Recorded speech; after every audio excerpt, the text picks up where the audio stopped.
Senate Taxes Committee will come to order. It is Sunday, May 17th at 8:20 p.m. We have the minutes from April 30th. Are there corrections or additions? Seeing none, the minutes are approved as presented.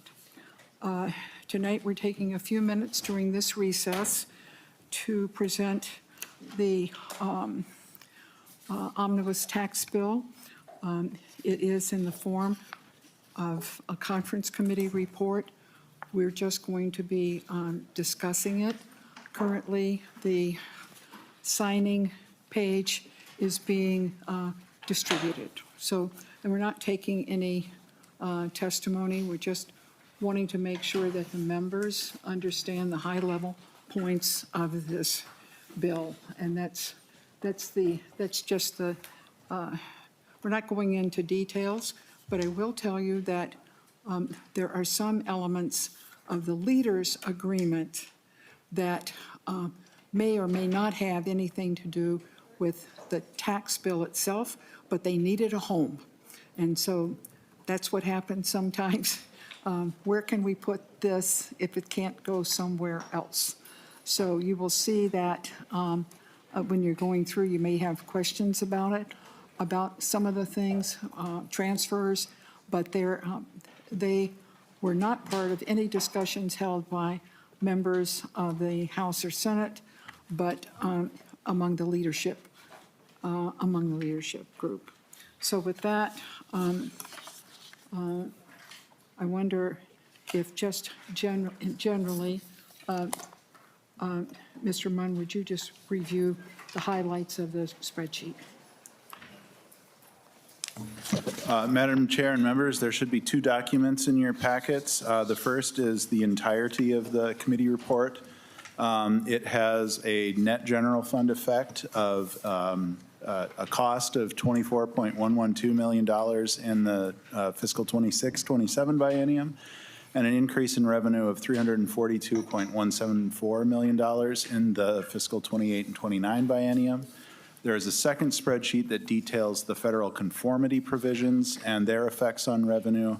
The net effect of these is to increase revenue by $22.97 million in fiscal 26 and 27, and $367.6 million in fiscal 28 and 29. Thank you. Are there any pressing questions about what the spreadsheet represents? Thank you very much. I would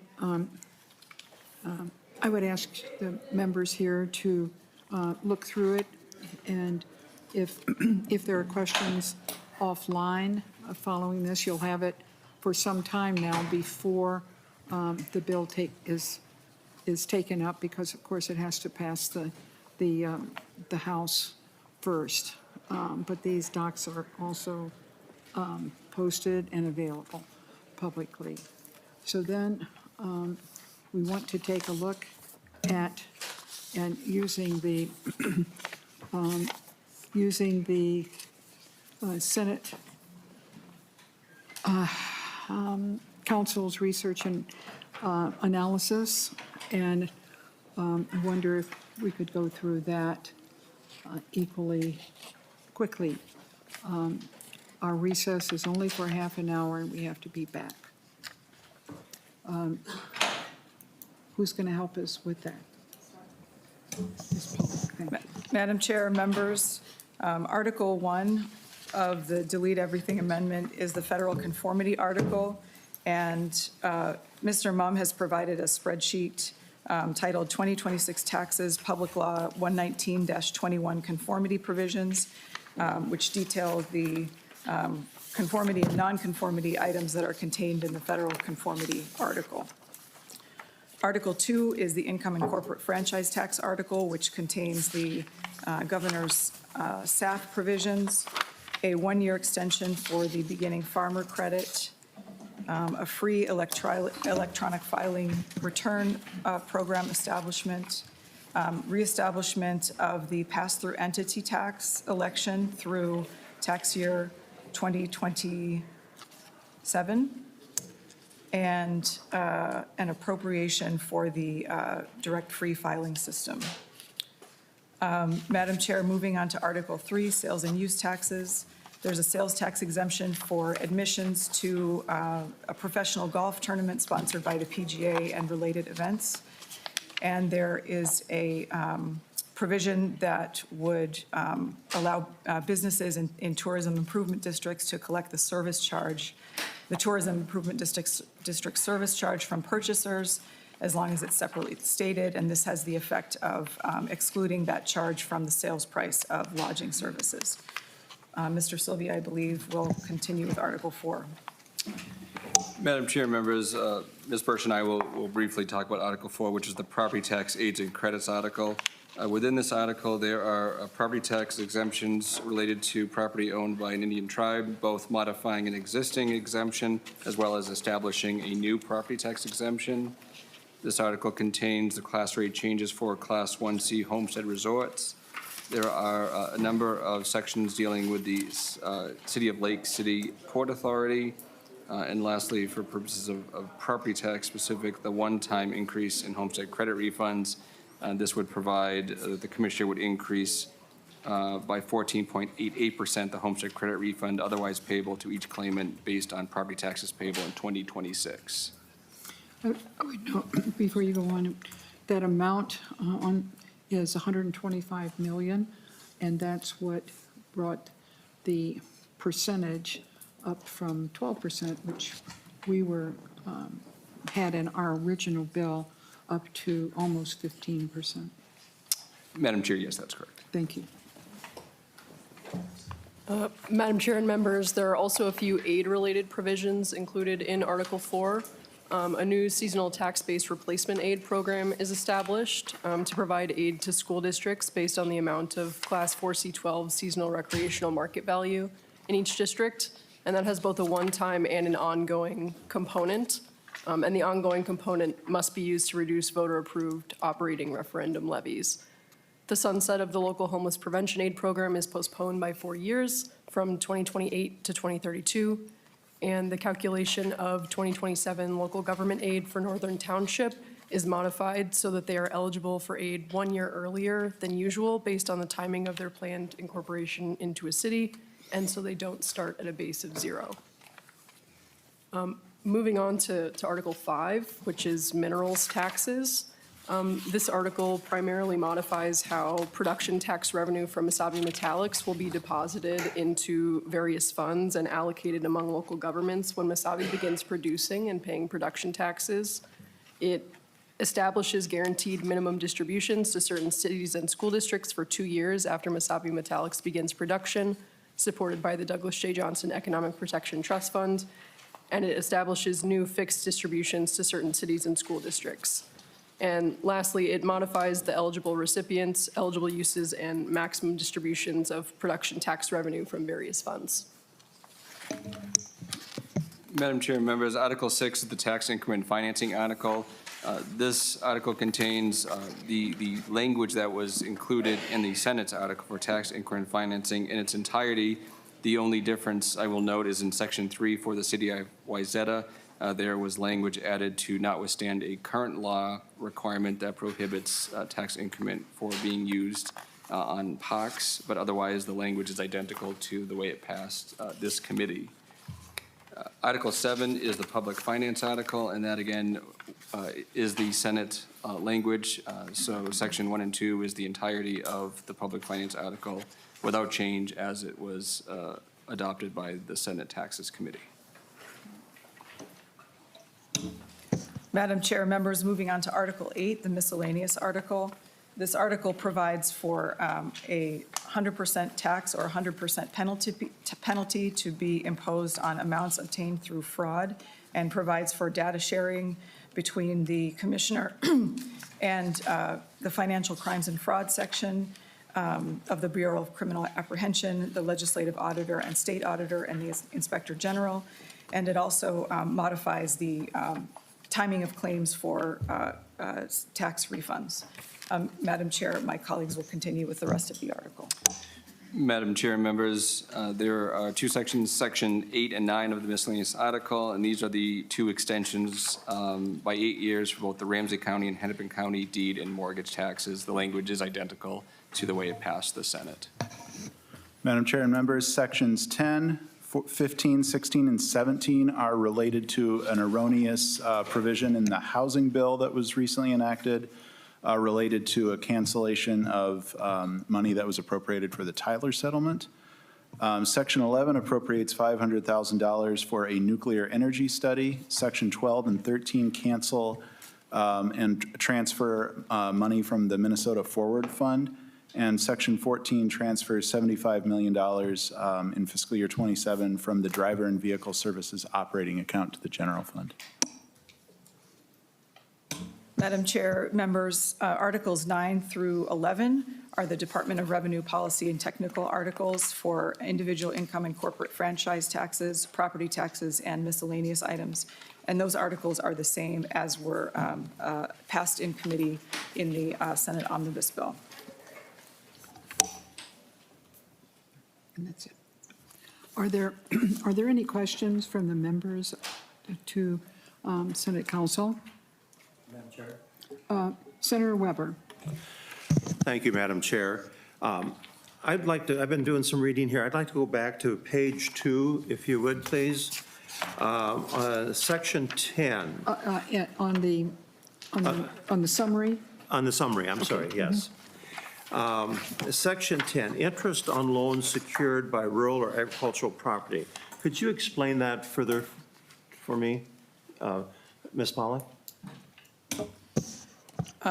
Madam Chair, Senator Weber, Ms. Pollock.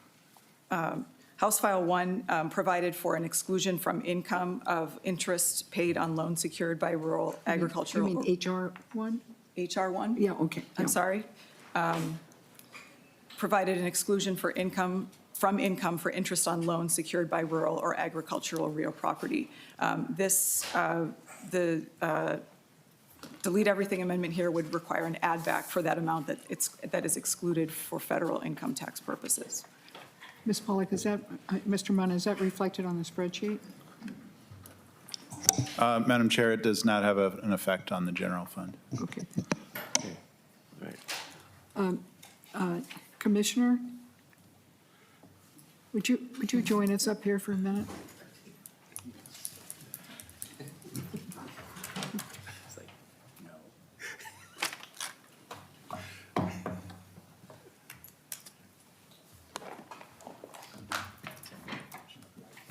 Commissioner, I wonder if you have any general comment about this agreement, and if you have any concerns on behalf of the governor for the document that's in front of us. Madam Chair and members of the committee, I'm Paul Marquardt, Commissioner of Revenue. Welcome. And I first of all want to start with a big thank you for you, Madam Chair, and all the chairs and all the staff and Department of Revenue for working together to put this together, what I think is really going to be a good bill that's going to really benefit Minnesotans across the state. And I especially want to thank you for all of the conformity. The governor had a lot of conformity, and by putting that into the bill, it's going to make things easier, a little more simpler, and better for taxpayers when they go to file their taxes. I think that's really big. A huge win here, and you were such a champion for it, Senator Rest, is the sustainable aviation fuel. And I mean, this is going to put Minnesota on the map, and that is really, really going to be Throughout important. the world, I think, you know, it's an international win, as Yeah. far as I'm concerned, for Minnesota. I totally agree, Madam Chair, and the pass-through entity is also going to be very important. That was in the governor's bill also. So I think this is a real solid bill, and with folks coming together like this, I just think that's wonderful. And I just also, while I have a chance, Madam Chair, just thank those senators who this might be their last meeting. It has been an honor to work with all of you. And it's just, anytime you can work tax policy. And a highlight of my few years here as commissioner is being able to work with legislators that are here every day working so hard to make tax policy beneficial for Minnesotans. And just, we've got a lot of great experience leaving here, and the state's going to miss all of your efforts, the four here that are leaving. So thank you so much for that. Thank you, Madam Chair. Thank you, Commissioner. Senator Housechong, do you want to say something? Thank you, Madam Chair and members. Given that this is our final tax meeting, I just wanted to talk a little bit about my time on taxes and Madam Chair specifically with you. I think I've said this a couple of times, but I wish I could just spend every hour in taxes. I literally thoroughly enjoy this committee more than any others, and just the work that we're able to do, the impact we're able to have on Minnesotans is just remarkable. But I want to talk a little bit about my first interaction with Senator Rest. I was elected and I was a freshman, and I knew that I needed to be on taxes because my predecessors, Doug Johnson and Tom Bach, were on taxes, and the history of the Iron Range and all the things. And so I went up to Senator Rest. I hadn't ever met her yet. And I said, I want to be on taxes. And she looked at me and she said, not a chance. Sometimes I'm wrong. And since then, it has been one of the most remarkable relationships I've had. She's a true mentor for me. And I've just learned so much from you, Senator Rest. And, you know, you have a lot of mentors in your life, and a lot of them just naturally kind of pave the way for you. Like, they want to make things easy. They want you to do well. They want you to, you know, be prepared. And frankly, Senator Rest, you're the opposite. You are always hard on me. You're always pushing me. You're always really telling me how to do better, how to do things better. And you're tough on me, but it has made me just so much better of a senator and understanding tax policy. And I was really grateful when you were willing to make me vice chair of this committee as a freshman and working and learning more alongside you. But Ann is a special woman because you're a true stateswoman. You look out for the whole state. You consider all of the different districts, all the different places, and you're not just focused on your district, you're thinking about sort of all of us, and that's something special that all of us need to recognize. And you're always thinking about proper tax policy and you know, how we can make sure that we have a progressive and fair tax system, and I'm getting the time limit here, but Madam Chair, I just want to say, it's been truly a privilege to serve under you, and I'm going to miss you a lot, and I'm scared. One last thing. I'm scared for the future of this state without people like Ann Rest. So we have to live up to the things that she's done so that we can move the state of Minnesota forward. So thank you, Madam Chair. Thank you, Frank. Senator Putnam, did you want to say something? Yes, thank you, Madam Chair. I just initially need to acknowledge that you've always been incredibly nice to me, which is proof that you like me more than Grant. Make sure that's in the record. That's actually true. No, Madam Chair, I wanted to say thank you on behalf of all Minnesotans, of the people that you represent, but also personally to me. When I think of Ann Rest, I will always think of one simple, direct word, and that's formidable. But I think that too many people in St. Paul think of strength as being strength over, or think of power as domination. And that's a lot of people we work with. And I don't think they understand the true nature of power or of strength is just in being yourself. You know, if a strong breeze comes along and it hits a rock, the rock doesn't move. It's not because it beat the wind. It doesn't care about the wind. It's too busy being a rock. And Ann Rest is too busy being Ann Rest, which is a lesson that all of us need to learn, especially in this building, because you can be yourself and get strength from yourself without having to take it from someone else. And you are someone who is, in my experience, always being yourself, and that makes it easier for the rest of us to do that too. And so the lesson that I think you leave is one of strength with grace, not with domination, strength with care, not with condemnation.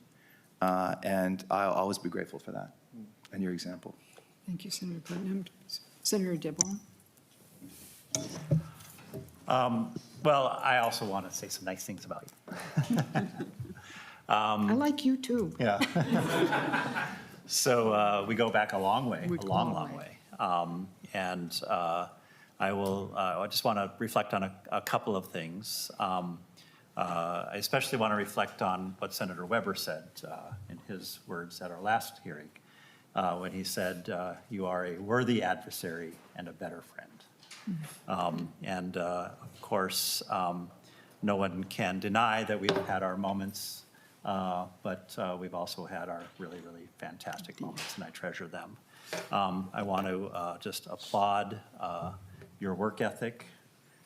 No one works hard, well, except for maybe me. I work pretty hard too. But your work ethic, your knowledge of tax policy, the fact that you do your homework, and that you are prepared, you are persistent, you are principled. And I also just want to commend you for being one of the, hopefully not the last, but one of the standing institutionalists for the Senate. I mean, you came from the House, and of course, we acknowledge that you were the chair of taxes in the House, now chair of taxes in the Senate, the only legislator to have ever done that in the history of our state, which is incredible. But coming to the Senate and standing up for the traditions, the norms of this institution has been very, very, very important, because we are, after all, the Senate for a reason. We are a bicameral system for a reason, and some of those norms and traditions matter a lot in how we transact the public's business, and you stood up for that for a long, long time. I also just want to say it's been a pleasure knowing I'm working with Senator Drazkowski, Senator Weber, Senator Nelson, with all three of you.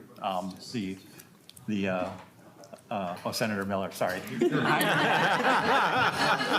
No, we never, you did bring in that Cold Spring Pop that one time, so I like that Cold Spring Pop. Spring Grove, excuse me.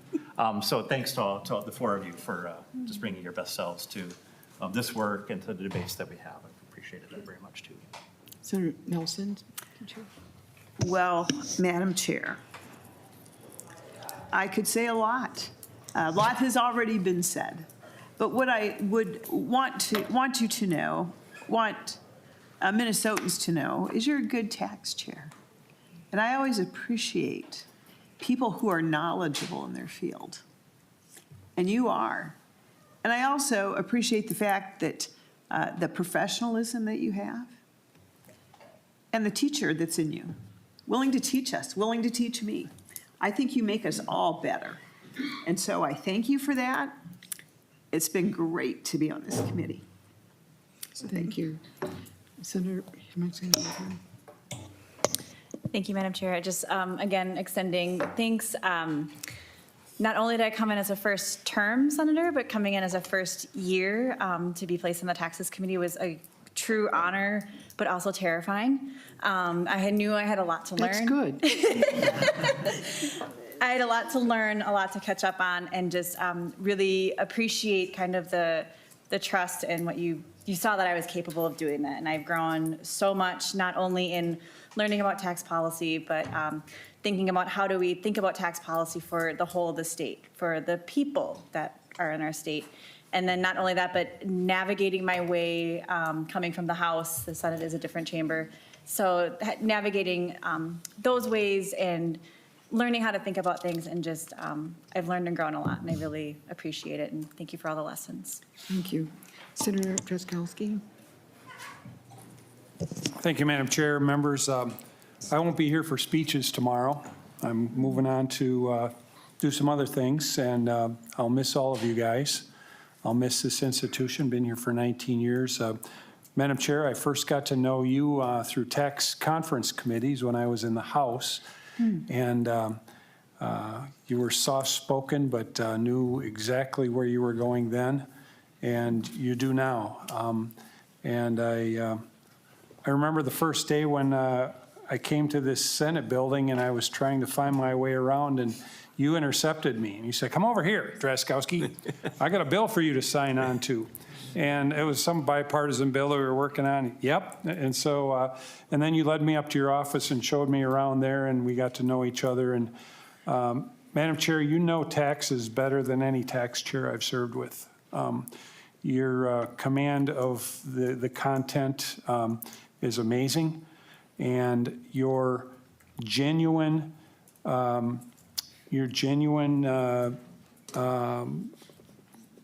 diving into the content and not afraid to, even with all of the wealth of information you have and all the knowledge you have, you're still willing to ask simple questions and expose yourself. That is awesome, that genuineness. And I will say, Madam Chair, you and I have a lot of similarities. I don't do Minnesota passive-aggressive nice very well, and I don't think you do either. And Madam Chair, I will venture this. When you were younger, I bet you wouldn't have voted for motorcycle helmet mandates. That I wouldn't have done what? You would not have voted for motorcycle helmet mandates when you were young.